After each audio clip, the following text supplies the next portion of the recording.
peeps. You're listening to She's My Cherry Pie, the baking podcast from the Cherry Bombe Podcast Network. I'm your host, Jessie Sheehan. I'm a baker, recipe developer, and author of 4 baking books, including Snackable Bakes. In each episode, I hang out with some of the sweetest bakers around and take a deep dive into their signature bakes. My guest today is Mallory Oniki. Mallory is a recipe developer, food photographer, and the creator behind the Palatable Life blog. Her debut baking book is out soon and is titled Cookie Club, 80 Creative Cookies to Make, Swap, and Share. Mallory's approach to baking is all about fun and flavor with a little science thrown in for good measure. In the book, she also features recipes inspired by movies and TV shows, which we get into in our interview. Mallory joins me to talk about her journey into baking and blogging, how content creating became her full-time job, her extremely hot take on using salted versus unsalted butter in baking, and the viral cookie series she started, inspired by her favorite TV shows and movies. Then she walks me through 3 of her shortbread recipes. We talk about her shortbread rounds, her recipe for Ted Lasso shortbread cookies, inspired by the ones featured in Jason Sudeikis' Apple TV show, and her Clueless checkerboard shortbread cookies, inspired by Alicia Silverstone's iconic outfit in the 90s cult favorite movie.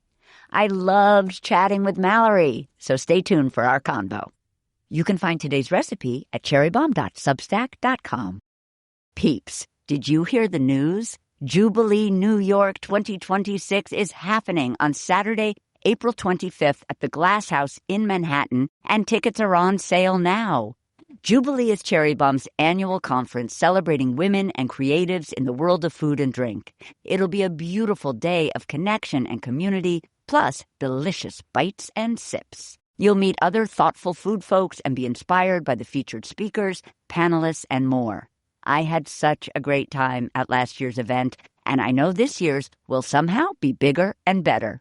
Tickets are on sale now at cherrybombe.com. If you're an official Bombe Squad member or a paid Substack subscriber, be sure to use your discount code at checkout. You can find it in your inbox or on our Substack website. Head to cherrybombe.com for all the details. I hope to see you there. Let's chat with today's guest. Mallory, so excited to have you on She's My Cherry Pie and to chat shortbread with you and so much more. I'm so excited to be here. To start us off, can you share an early baking memory and or an early baked good eating memory from childhood? Yes. You know, the first one that comes to my mind is I baked a lot growing up, loved to make cookies mostly, which makes sense now. But this was the first time I was making cookies all by myself. You know, I had done it under the tutelage of my mom many times with someone overseeing, but this was the first time I got to do it myself. In a classic turn of events, switched baking soda with baking powder and switched teaspoon with tablespoon. And obviously, like, the cookies did not turn out well. And I just remember being so devastated, right? Like, it was just this super spread out pool of dough and it just did not taste good. And I remember being crushed. Like, I just remember being so sad that I just could not do it on my own. So from there, I just was so motivated to find and make the perfect cookie. So it took a lot of practice from then, but that was a very early memory that I had of being very sad about a cookie not turning out very well. I can relate to sadness when things don't work out baking-wise. What about an early baked good eating memory? Like something either your mom or dad made or going to a bakery in your neighborhood? My grandma would always make these sugar cookies, and she would keep them in her freezer. And I don't know if that was just she lived on a farm in the middle of nowhere. Like, I don't know if that was like we just bake a huge batch and have to preserve them. But she would always make these frosted sugar cookies with almond extract in them, and she'd keep them in her freezer. And that was the first thing we'd do when we get to her house is run to her big, deep freezer, open it up, and hunt for the cookies and just eat them cold. Mm-hmm. And so I love a cold cookie. There's a few cold cookies in my book, but I love a cold cookie. And the combination of the sugar cookie with the almond extract is such a nostalgic flavor for me because of that constant reaching for those cookies growing up. So that is definitely a cookie I always Did you love. say they were glazed? Yeah, they had like a buttercream frosting on top. Yum. So frosting, not even like a pourable. Not a glaze, like a buttercream And I feel like she always had them pink I love frosting on top. Pink frosting is my And so you let it thaw for maybe 2 minutes, and it's the perfect bite. I also read that when you were 8, you were like really into cheesecake. I was. And you were making like no-bake Jell-O strawberry cheesecake. Yes. I love that you, first of all, I love that you were obsessed with cheesecake. As like this little, as like a little kid. And tell me about that. Like you had tasted it and your mom said, okay, I'll buy you a boxed mix. How did it happen since you were so little? I don't really know. I'm one of those people, I remember certain things, but some things I'm like, I don't know. Yeah. I don't know how I got there. But and I'm sure they still sell them, but there used to be like these Jell-O branded box mix of no-bake cheesecake. And you could either get strawberry or cherry, and it would come, with the pre-made graham cracker crumbs that you'd pour in with the butter and put them into the little cupcake liners and then add in, the easy no-bake. I'm sure it was cream cheese and some kind of whipped cream and then pour them in and put them in the fridge. And then the topping was some kind of Jell-O, gelatinous, strawberry Danish stuff on top. So it was simple. Yeah. Like I could do it at that age, I'm sure with some supervision, but I could do it and I just loved it. I don't know. I think I loved that it was the no-bake, chilled, really light and refreshing. I've never loved things that are super sweet. Like when I was little, I hated candy. I still don't really love candy. Like after Halloween, I would give away all my candy or I would just let it sit in the cupboard for 6 months and my mom would be like, do you want me to throw this away? Like I just I've always liked a lot of salt and desserts that are not and too we sweet. Will be talking about your affinity for salted butter and the fact that you quoted me in your book, which I love. I was wondering if you're going to catch that. So it's fair to say that sort of from the age of 8 with the cheesecake and then at age 9 you're moving into cookies, sort of all through your childhood you were baking. Yeah. I was always around baking and cooking a lot and was something I was really familiar with. I was going to ask, cooking as well? Yeah, my parents always loved to feed us food from all around the world. So I remember they had a collection of cookbooks from, and I mean, this was 20 plus years ago, but they had an Indian cookbook and a Korean cookbook. And my dad lived in Japan for several years when he was in his 20s. So we had a lot of Japanese food. So I feel like I was exposed to a lot of types of cooking. My dad got really into barbecue and had this huge smoker. I was exposed to a lot. And so I feel like that was really helpful as well to be able to access all those flavors back in a time when they weren't as accessible just out in restaurants and things like that. Yeah, you wrote, and I also wrote this down just because it interested me, this idea of an ingredient household. Is an ingredient household a household where you're not going to have packaged baked goods and packaged dinners in the freezer or frozen dinners? It's just the idea that everything is going to be made from scratch. Yes, I feel like it's definitely more of a Gen Z term probably. But yeah, just like that you open your parents' fridge and there's condiments and standalone ingredients, but no packaged foods, nothing that you can just pop into the microwave and it's ready right then. You have to do something with the ingredients. And maybe that helped me, then when I got in college and got into recipe development, it just felt natural because I wasn't used to having all of these pre-made foods. That's so funny that it's like a term of art, that I'm dating myself because I don't know what an ingredient household is. Note to self, I will now be throwing that term around to show how so hip and with it I am. I also loved this. Your parents, before they got married, had a gingerbread cookie bake-off competition between them. I'm these people are really into baking and cooking. Yeah. That's hilarious. It was very heated, apparently.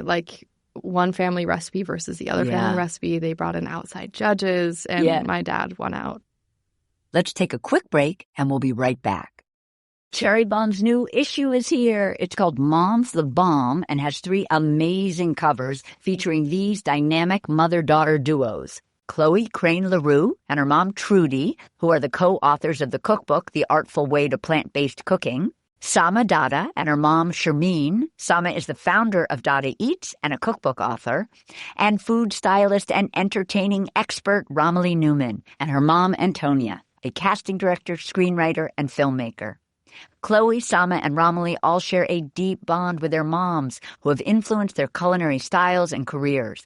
Don't miss their cover stories with original photography by Jennifer Livingston. This issue is also packed with delicious recipes, beautiful photos, and heartfelt essays. Head over to cherrybomb.com to subscribe now to guarantee your copy. Or pick up a copy at your favorite local bookstore or culinary shop. Now back to our guest. So you started developing your own recipes in college. What made that seem like a good idea to you? Like just the challenge of it? Like why not just, if you're craving something sweet and you're in college, why not just make something that there's a recipe for? Yeah, that's a good question. I mean, I was obviously poor in college on my own for the first time, but I still wanted to eat really fun and good food. Mm-hmm. And so I was in a little bit of a pickle. I just wanted to try getting better at developing recipes. That seemed really intriguing to me and something that I'd never really tried. I'd always followed a recipe, but I knew people that could just throw things in here and there, and that seemed so cool and so fun. And so it felt like the best way to learn how to do that was to force myself to do it. And so I would buy ingredients without a specific recipe in mind and have them in my fridge, and I would challenge myself to use what I had. And I feel like that was really, really helpful to stretch what I thought cooking was and stretch my skills and learn a lot of new things. And so there were a lot of misses, but sometimes it would hit and I would think, okay, like maybe I'm figuring this out. But is that kind of like Chopped vibes? I can't remember what the premise of Chopped is. Yeah, Chopped. There's one of those shows. Yeah, where like Chopped, you get a basket of ingredients. It wasn't that crazy. Like I wasn't trying to put like seaweed in your chocolate chip cookies. Yeah. But definitely the same vibe of like opening the fridge, seeing what I had, and then trying to make something work from it. So that was definitely really helpful. I think the first cookie you ever developed, maybe even one of the first baking things you ever developed during college, was your carrot cake cookies stuffed with cream cheese frosting. Mm-hmm. I mean, do you remember your thinking? Were you just like, well, I love carrot cake and I love cookies? Yeah, I do love carrot cake a lot. I just feel like it's such a fun flavor. And, it's kind of a miracle those worked out because I made them when I didn't understand anything about ratios or the complexities of cookies and how to build a cookie. I still don't know how it worked out. I am sure it was, I know it was a lot of trial and error, but I just loved the carrot cake flavor profile. Yeah. It somehow worked out, but it's still one of my favorite cookies. It made it into the book. I know, which is amazing. Was it the kind of thing where you like froze blobs of the frosting and then took the dough and wrapped it around the frozen blob? Yeah, and I actually that you knew that. Yeah, because how some people will take the dough and flatten it and then wrap it around. Yep, I leave it in the cookie scoop. Use my thumb to make an indent. That's smart. Shove this filling inside and then close the dough over. What size cookie scoop? Like a 2 tablespoons or like a 4 tablespoons? Yeah. Brilliant. That's really smart, honey. Oh, it makes such a big difference, especially when you're using the frozen blob. Because usually, if you're using a stickier dough, which the carrot cake cookie is a very sticky dough because it has the moistness of the carrots, your hands are just a mess. Yeah. And then it's hard to really get it in. But if you leave it in the cookie scoop, make the indent, close it around. You're kind of developing recipes all through college. And by the last semester of college, the pandemic hits and you begin sort of posting what you've been baking, maybe starting on TikTok and then moving to Instagram, or did you start them both at the same time? Yeah. And you started your blog, Palatable Life, then? Or did you already have it? I already had the blog. Okay. I would literally post on it like twice a year. Yeah. It was so much a hobby. When had you started it? Like 2018. So still in college. So there are probably like 10 recipes on the website. Love. And you, soon after, started posting. You came up with this brilliant idea of cookies inspired by TV shows and movies. Mm-hmm. Spoiler alert, peeps, it ended up going viral. How did you come up with that idea? I was really early on in content creation at this time. We're talking like March 2020. Well, I had probably been posting for like 6 months. So I had a little bit of a following, but I still didn't really know what I was doing. Yeah. No one knew what they were doing. It was the Wild West back then. I remember feeling like in a little bit of a slump. And I was like, I need something really creative that's different, that's fun. And then I must have been watching a movie or a show. I'm sure I was watching Stranger Things because that was the first cookie that I did. And I was like, what if I made an Eggo waffle cookie? Mm-hmm. And so that was the first cookie I did. It went viral. People loved it. And then I thought, well, what if I make this a series? And so then continued to post. And that series probably went on for 6 months, 8 months. So posted a lot of cookies. Would you post, like every single thing you posted was a cookie part of the series? Or no, I would post like one week, one every other week, still sprinkling out other content. Like if it's on TikTok, were you writing out the recipe in the caption or were you trying to send people to Palatable Life? Yep. Always trying to send people to my website. I just feel like with even baked goods, it just feels like too much to put in a caption. Yeah, yeah. So you did like a cookie for Parent Trap, I mean, there are a lot of them. Cookie for Gilmore Girls, which is the coffee cake inspired one with like 40 million views. Yes, and still my most popular cookie on my website. Insane. And then Cookie for Stranger Things, waffle inspired, love. What I thought was really amazing is like they went viral sort of maybe towards the end of 2020, and then by early 2021, you were already devoting yourself full-time to recipe development. Yeah. Mallory, and content creation. That is amazing and Thank you. Fast. It was, wow. It was a combination of right things at the right time. I was going to get a job in finance. I studied finance at undergrad. And my husband we knew we were moving to Boston area for law school for him. Yeah. So I was going to get a job in Boston in finance. Yeah. COVID hit. His first year went online. So we stayed where we were. Yeah. And I had a year to just try it out. Yeah. And then by the time we moved out there, it was busy enough that I could do it. I mean, I wasn't making hardly anything in the beginning when I was doing it full time, but like it was enough to feel like I could do it and try it out. So it really felt lucky that it worked out. Incredible. Were you exclusively like a cookie content creator at that time? Like when you went kind of professional, as it were? Or were you still sprinkling in something for dinner or a cake or cinnamon buns? Yeah, I always kept a little bit of everything. Yep. And I'm so glad I did, because I think I would have felt a lot of burnout if I had just pigeonholed myself into just cookies. Yep. And I don't think I would have been able to come up with 80 new ones for a book. You know, like that's a lot of cookies, as you know. Yes. It made it feel a lot less confining and I love cooking as well. Like I love cooking. I love a lot of other things. And so it felt really nice to not confine myself. But then cookies were always a through line. And I'm sure that's what most people follow me for. Yeah. And did you teach yourself photography or teach yourself how to make video content? I mean, lots of YouTube, lots of Googling of what's a DSLR camera and what do these functions mean. And so it was a lot of practice and it didn't look very good at first. Yeah. And I just think with social media, everyone is always evolving. And so sometimes I watch my videos from 2020 and I'm like, please, no one see these. Like, they're so bad. But everyone learns and you figure out different styles and everyone's always trying out new styles. And so I learned a lot along the way. Now we're going to talk about Cookie Club. Your gorgeous new book. So beautiful, so creative. Tell me about how it came to be and when. Were you approached? Did you always know you wanted to write a cookbook? How did it all happen? Yeah, I always knew I wanted to write a cookbook, but didn't think it would happen for a while. And then I had a conversation with my manager and she said, well, why don't we try it? Like, why don't we just feel the waters and see what it's like? And so signed with my lit agent, who was wonderful. And from the second I knew I wanted to write a cookbook, it just made sense that it would be cookies.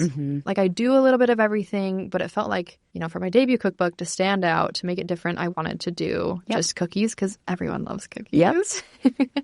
And so put together a proposal and then signed with my publisher, DK, in early 2024. Amazing. So tested recipes for a year, edited, did the pictures for 6 months, did the photo shoot here in New York, and then marketing for the last 6 months. So it's been a long journey. As you know, cookbooks are a long process, but it's been really fun. Tell us about the hook, like what makes this cookie book different from other cookie books. Totally. I wanted to make it very approachable for everyone. Like, I mean, I very much cater to home chefs, home bakers.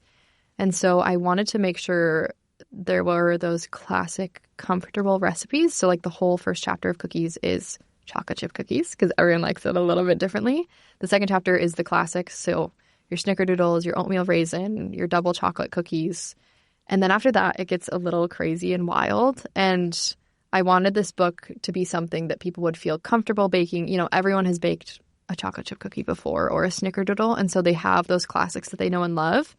And then I'm really excited to take them beyond what they expect a cookie can be. And the chapter right after the classics is unexpected flavors where we get a little crazy. And, you know, there's a chili crisp cookie. There's a preserved lemon and honey cookie. And so I really expand those flavors and push the bounds of what I think people imagine a cookie can be while still keeping it very approachable and hopefully feel doable for everyone. But you delve into the science of cookies, which I thought was great in the beginning. Why did you do that? Like, what made you want to teach people, as it were? Totally. I think a huge part of that was because I have never been to culinary school or I haven't been classically trained. Like, I had to teach myself that whole chapter and learn what happens when you use melted butter versus softened butter versus cold butter, and when you use a measuring cup and cram flour into it versus when you use a scale, and all these things. And so I just think like cookies are very forgiving. I think they're the most forgiving baked good, which is great and very approachable for people. But there still are a lot of moving parts. It depends how hot your oven runs and all these things. And so I think if people can understand the basic science, like we don't go crazy, the basic science of cookies, then when something goes wrong with their cookies, they can look back and say, okay, well, I used melted butter when the recipe calls for cold butter. Like maybe that could be it or whatever. And so I think when people understand just those basic things, they become a much better baker, they become more confident, and then they can make sure they're using and manipulating the recipes to get the best results. And I just think people find it fascinating. Like I've posted some baking science content or cookie science content and people love it. I just think people think it's so interesting just to learn those basic differences. I agree. You also have a big section on like tips for hosting cookie parties. Mm-hmm. Can you like give us a tip or two that you would generally, like if we're thinking, I want a cookie party. And it doesn't have to be a holiday cookie party, right? Cookie Anytime. parties can be anytime. Yeah. Cookie parties should be anytime. Yes. And frequently. Yes. I mean, I think with any hosting, if you make a plan beforehand, that is hugely helpful.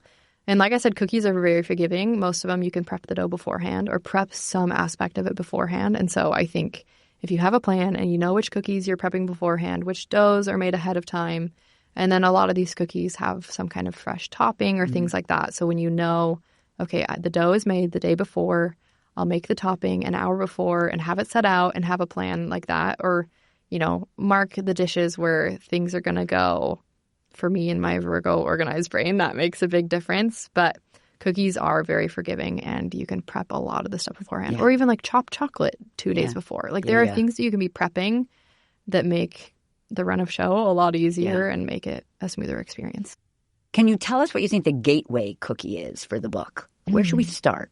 That's a great question. I think that in the chocolate chip cookie chapter, there's a tahini chocolate chip cookie.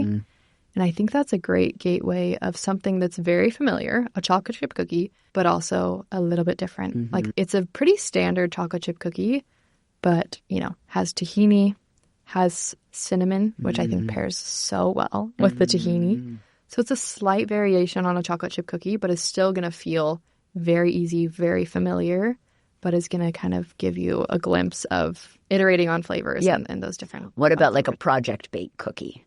I have 2 options. Okay, good. There is a banana pudding cookie that is one of my favorites from the book. Very much inspired by Magnolia banana pudding. So it's good. a vanilla wafer base. So it has vanilla wafer crumbs in the dough, and then it's rolled in vanilla wafers, so it kind of looks like a giant vanilla wafer, like the Nilla wafer kind.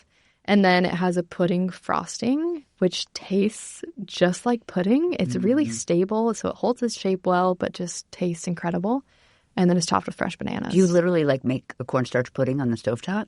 You use a Jello. I was going to instant ask pudding you. because that's what Magnolia Baker uses. So it's like I feel like I can. 100% you can. It's so easy. It's the pudding mix with milk, and then you whip cream and mix it to fold it together. Yeah. And so it's basically the same idea as their pudding, but just pared back so it's even more stable. Yeah. But it's this really light, and I don't add any sweetener to the whipped cream, so it's all just from that pudding mix. Yep. So it's this really light, fluffy, not too sweet topping, but tastes like a pudding. This is maybe my craziest cookie in the book, but I think it's a really fun project. It's my chili crisp cookie. Yes, please. Talk to us. Talk to us. I had this crazy idea. So when I was developing my unexpected flavors chapter, sometimes to get inspiration for the flavors, I would just open my pantry and be like, what could go in a cookie? And I saw my chili crisp and thought, okay, this is the thing I need to conquer is chili crisp, because it's a flavor that we all know and love. And I think I was in part inspired by Eric Kim's gochujang cookie. I wanted the chili crisp obviously to be prevalent but not consume the cookie. And so I knew I couldn't just put it in the dough because that'd be too much. It's too much. And so I decided to make a chili crisp brittle. And so, you know, it's kind of like a toffee recipe. At the very end, you add a little bit of chili crisp. A little goes a long way, as we know. But then you kind of have this contained bite of chili crisp. And if you eat the brittle on its own, it's very good, but it's very strong. And you definitely get a spicy aftertaste, a garlicky aftertaste. But then when you add it to the dough, it's a pretty simple dough, but it also has shredded coconut. It has sesame seeds in it. And so these two flavors, they're not spicy. Like they're more of a blank canvas. They're more mild. They balance out the spice really well, but also complement the flavors. Like you could throw coconut and sesame seeds into a chili crisp itself and it'd be great. So they complement it really well, but take away from that heat. Sweetened coconut or regular coconut? Regular coconut. Is the brittle crushed up and folded into the dough, or is it crushed up on top of the... it's folded. Yeah, so you break it up, add it into the dough. So you get these little bites, and I like to break it up pretty finely. Other ones I like, bigger pockets of toffee. This one, they get broken up into pretty small chunks, so you don't get too crazy of a bite. But then a chunk on top just because it looks stunning and beautiful.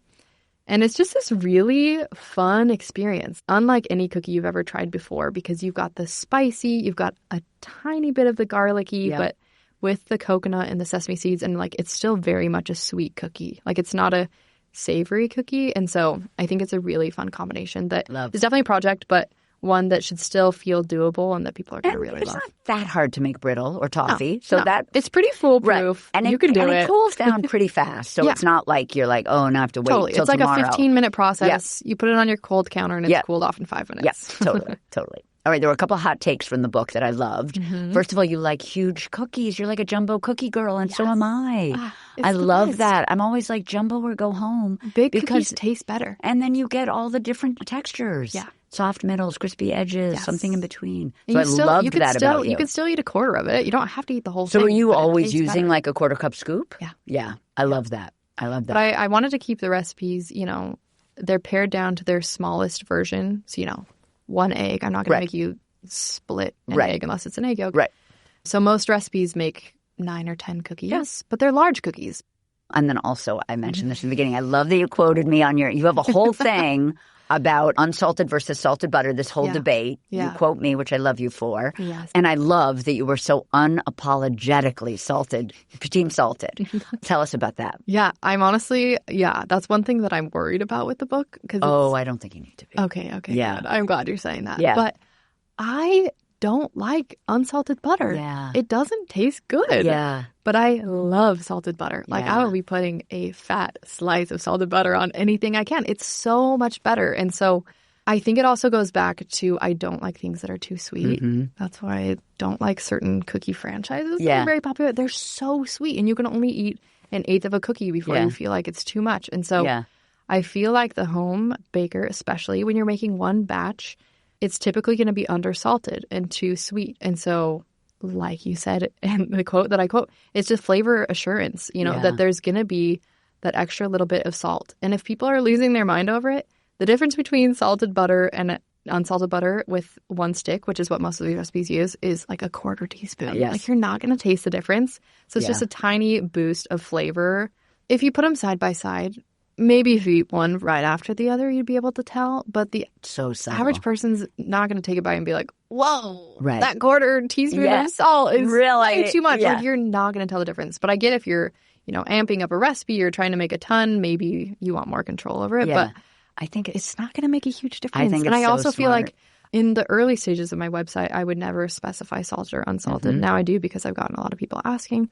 But I'm like, use what you have. Yeah. Like, if you only have unsalted butter, don't go out and buy salted butter. Or vice versa. Like, growing up, we only had salted butter in our house. So that's all I ever baked with. And so that's probably why I love it so much. If we have unsalted butter in the house and I put it on toast, I put flaky sea salt on top. Oh, I do that with my salted butter.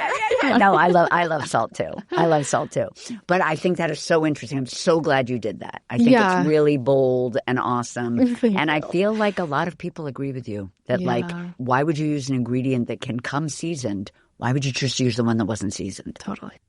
Another hot take that you prefer dark to light brown sugar. Me too. Yes. Me too. It tastes so much better. Yeah. And it doesn't go hard as fast. Like, it stays softer for longer. And that's one of those things as well. Like, I always want my recipes to be very approachable, and I don't want people to sweat the small stuff because I don't think it's going to make at the end of the day, it's still going to taste very good. But in the recipes themselves, I just say brown sugar. Which is great. Use what you have. And then people can... But if you're going to go out and buy it, buy dark. Agreed. All right, let's jump into the recipe. We're going to talk about shortbread. You actually have 3 different recipes for shortbread in the book, which I love. So we're going to kind of compare them and sort of figure out why they're different and what you get from each version. I love that you tell us shortbread is simple, higher ratio of butter to sugar than most cookies, super tender. And you say, which is so smart, maybe you're going to use supermarket butter in some cookies, but if it works for you, get sort of a higher quality butter because that flavor is like so strong. Yeah. So we're going to start with the shortbread rounds. First things first, we're going to cut cold salted butter into 1-inch cubes, and then we'll place that butter and the granulated sugar in a large bowl, or we can use a stand mixer, hand mixer. And then you give us the option of the stand mixer, hand mixer, or the bowl. What are you using? I'm always using my stand mixer. You are. But I know some people just don't have a KitchenAid or don't want to take it out. So yeah. And we're going to mix those two things together. What speed should we be at? Are we like at medium? Medium. Yeah. I mean, when you're using cold butter, you don't want to crank it too high or you're going to have cold butter chunks all over your kitchen. So start slow and then increase it. Yeah. Until combined, about 3 minutes. Scraping as we go if we need to. Yep. Then we'll add cold egg yolks. A couple of questions. First of all, why cold? And second of all, kind of an unusual shortbread ingredient. Talk to me about the addition of yolks. Yeah, I mean cold because you're using cold butter and I don't want people to go to the work of like taking an egg out early and trying to warm it up when you really don't need to here. So take it right out of the fridge. The egg yolk introduces a nice extra boost of fat and it just really enhances the fattiness of the shortbread and just that nice bite. Yeah. And so it's just a nice little addition to that one. Great. And then also some vanilla extract. Do you have a favorite brand? I love vanilla bean paste. Yep. And so you'll use I'll use whatever I've got. Yep. I love the Trader Joe's bourbon vanilla paste. It's really nice. Yeah. We've added our egg yolks. We've added our vanilla. We'll mix until combined and creamy, about 2 minutes. Then we're going to add some all-purpose flour. Do you have a brand that you like? I have like huge flour containers and so I buy in bulk and so it's from like a local mill, which is so great, cool. But otherwise King Arthur or Bob's. Yep. Add the all-purpose flour and some Diamond Crystal kosher salt. I assume you're specifying because it's so different than Morton's and you just want people to be clear. Yes. And then we'll mix that up until it's combined. The dough will be kind of crumbly and shaggy. With the mixer on low, we're going to add cold water, a tablespoon at a time, and mix until a soft dough forms, about 1 minute. Love this ingredient. Tell me why we're adding water. Yeah. I mean, without it, it's just way too crumbly. And I think it just ties the cookie together really nicely and gives you a really soft, pliable dough. I also love that the water is in the ingredient list because a lot of editors or people that you write recipes for, different outlets, et cetera, they want to only put water into the instructions, which I do not understand why that is a thing. You're going to miss it. Well, then people are like, well, where's the water? Where does it go? How much is it? It just makes it understand why that's like a thing. Like why somebody somewhere decided water doesn't count as an ingredient. I know. Like, yes, it does. Then we're going to transfer the dough to a large piece of plastic wrap or use our hands to shape it into a log, about 10 by 2 inches. Wrap the dough with plastic wrap, transfer to the fridge to chill for an hour. Would you ever use the freezer to speed things up? Yeah. Yeah. I am not pretentious with my baking. I'm like, if it works, sure, throw it in. If you need to speed it up. We're going to heat the oven to 350. We're going to line 2 baking sheets with parchment. We'll remove the dough from the plastic wrap. Turbinado sugar, you're calling for it optionally, but highly recommend. Highly recommend. We're going to pour it into a small baking sheet, which I thought was a great tip. Yeah, rather than like putting it on your counter and then trying to roll it in. Yeah. I love that Or like idea. in an off-shaped bowl and you're trying to can't really in. get the log in. We're going to roll the dough log in the sugar, pressing down to help make sure the sugar sticks. You say you can also use granulated, which I bet would also be pretty in like a kind of more sparkly, less coarse way. We'll use a sharp knife to cut the log into 1/4-inch slices. We'll place 12 on each baking sheet, spaced equally apart. Bake for 7 to 9 minutes until the centers no longer look doughy. Does that sort of mean like we're sort of almost looking like for a matte finish, like not glossy? Yep. You just don't want it to look, Yep. And then we'll let the cookies cool for 10 minutes on the baking sheet, transfer to a cooling rack to cool completely, and repeat with the remaining dough. Next, we're going to talk about, which is kind of TV show related, we're going to talk about the Ted Lasso shortbread cookies, which is great because we haven't talked about them on the pod before, so I'm excited. Kind of part of your TV movie series. Yeah. Part of that chapter in the book. That must have been so easy and fun. Like, I can do Ted Lasso. Well, I know exactly what the cookie will be. Yeah. When I posted them, we were living in London for a month at the time. And so I took a train Crystal Palace, which is where it was filmed, was like 30 minutes outside of London. Yeah. So I baked them and I found a pink box and I took them to the stadium. Oh my God, you're brilliant. So that was in the video, which was really, really Yeah, I bet people went crazy for Yeah. that. That's so clever. So just for people who don't know, will you tell us how the shortbread in their little pink box features in Ted Lasso? Yes, they are an integral part. So Ted Lasso gets hired as this new football manager in London, and he has a boss that isn't really sure about him coming in because he coached American football in the U.S. and is, doing soccer in the U.K. So to win her over, he always brings her a little pink box of shortbread cookies. And I mean, it works like a charm. And she loves them. She pretends like she doesn't at first, but she loves them and always expects them from then on. Love. So this recipe is similar to the recipe for the shortbread rounds, but here the butter's softened. Mm-hmm. We have less flour. We don't have any yolks or water. And this one is sort of more one bowl-ish. And we're going to assemble it the other one's one bowl, but it's a stand mixer bowl. This one we're assembling literally in a mixing bowl with a spatula and wooden spoon. We'll bake them at a lower heat, and we don't chill them at all because it's sort of a bar cookie situation. Mm-hmm. How would you say they're different, like taste and texture-wise, than the rounds?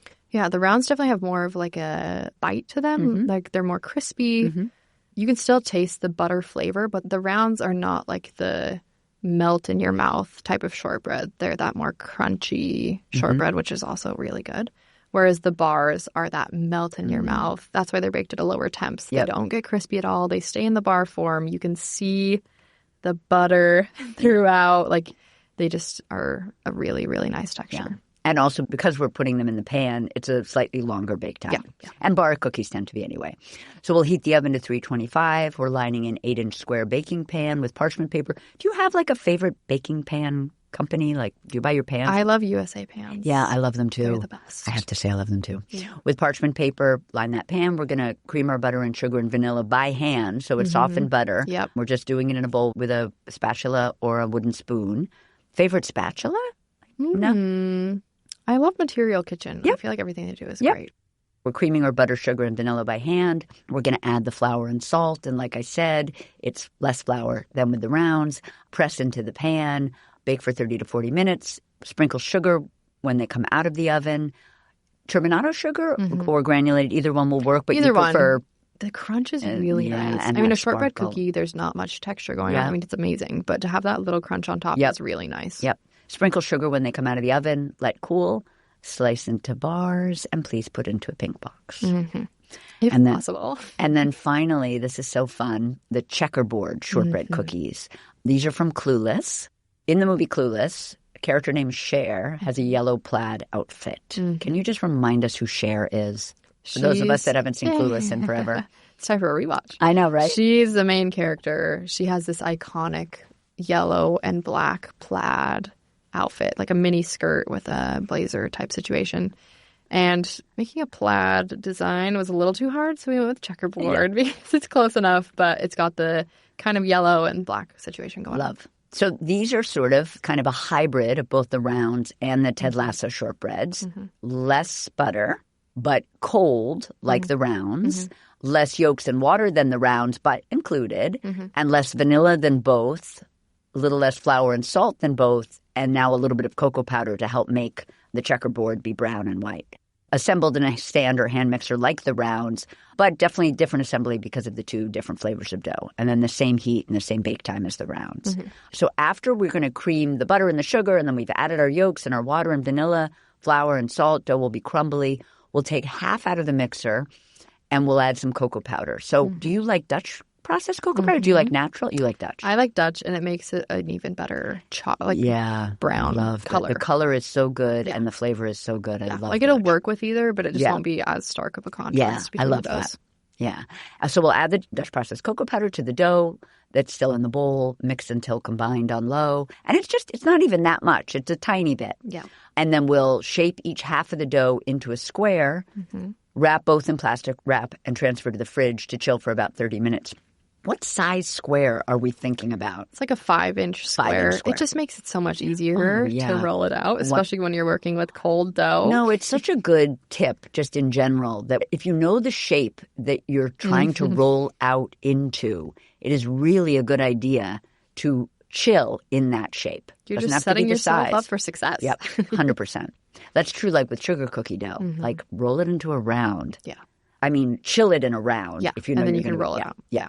So we're going to heat the oven to 350, line 2 baking sheets with parchment. We'll remove the chilled dough from the fridge. We will roll out each dough square into a slightly larger 5-inch wide, 1/4-inch square. Dough will be cold, be patient, and we'll make 2 squares. One's our vanilla, one's our chocolate, and we want them to be as similar in size as possible. Should we leave one square in the fridge as we roll out the other, or are they cold enough that it doesn't matter? Depends how quickly you can work. And if your kitchen is really hot, it should be fine. But if it's in the middle of the summer, you might want to keep one in the fridge. So we'll stack those dough squares on top of each other, gently pressing down to adhere the 2 pieces together. And then we'll cut. This is like hard to visualize because I'm like... It's hard to write. Yeah, right? Like, how do I make this make sense? But you did a really good job. So we're going to cut the stacked dough in half. So now we have 2 rectangles. Yep. Then we're going to stack one half on top of the other, making sure, and you repeat this instruction a lot, which is great, making sure that the colors are alternating. Like if you have chocolate vanilla on one piece, the next one has to have vanilla chocolate. Wrap with plastic wrap, transfer to the fridge, chill for just 10 minutes. Yep. If you want to put it in the freezer, probably do that too. Yep. We're going to remove the dough from the fridge. We're going to use a sharp knife to cut the dough lengthwise into 1/4-inch slices. Then we're going to bring one slice in front of us and lay it flat so I can see the alternating colors. And then I'll stack another slice on top of that and making sure the colors are alternating, vanilla on left, chocolate on left. And then gently press those 2 together and repeat with 2 more pieces. So you have 4 total pieces stacked up. Yep. Yay. And each one's like a 1/4-inch thick. Yep. And then again, make sure your colors are alternating. Yes. We'll or you'll be really sad when you cut. I know. And you're like, vanilla. The big reveal. Trim the ends, revealing a checkerboard pattern. We'll sprinkle each side of the stacked dough with turbinado sugar. So we're not talking about sprinkling on the face of the cookie. No. We're talking about almost rolling our huge rectangle of dough. Yep. It's a log, but it's shaped like a rectangle so maybe the same thing. We'll put it on a sheet pan, and then we'll kind of dip each side into it, not on the pattern side, on the edges, and press gently to adhere. Then we'll slice that rectangular log into 1/4-inch slices, place up to 12 onto each baking sheet, spaced equally apart. Bake 7 to 9 minutes until it stops looking doughy or looks matte. Let cookies cool for 10 minutes. Transfer to a cooling rack to cool completely. I don't know why I've never made a checkerboard cookie before, but it's complicated. I think you did a really nice job of like making the instructions make sense. Thank you. Yeah, it's one of those things that like is kind of hard to understand, but once you're doing it, you're like, oh, this now is making sense. You just need a ruler or something to measure it with, and then you're good to go. Yeah, because you just need to be consistent, and it works out great. Well, thank you so much for chatting with me today, Mallory. And I just want to say that you are my cherry pie. Oh, thank you. So happy to be here. That's it for today's show. Don't forget to follow She's My Cherry Pie on Apple Podcasts, Spotify, or wherever you listen. And tell your pals about us. You can find today's recipe at cherrybomb.substack.com. She's My Cherry Pie is a production of the Cherry Bomb Podcast Network. Our producers are Carrie Diamond, Catherine Baker, and Jenna Sadu. Thank you so much for listening to She's My Cherry Pie, and happy baking.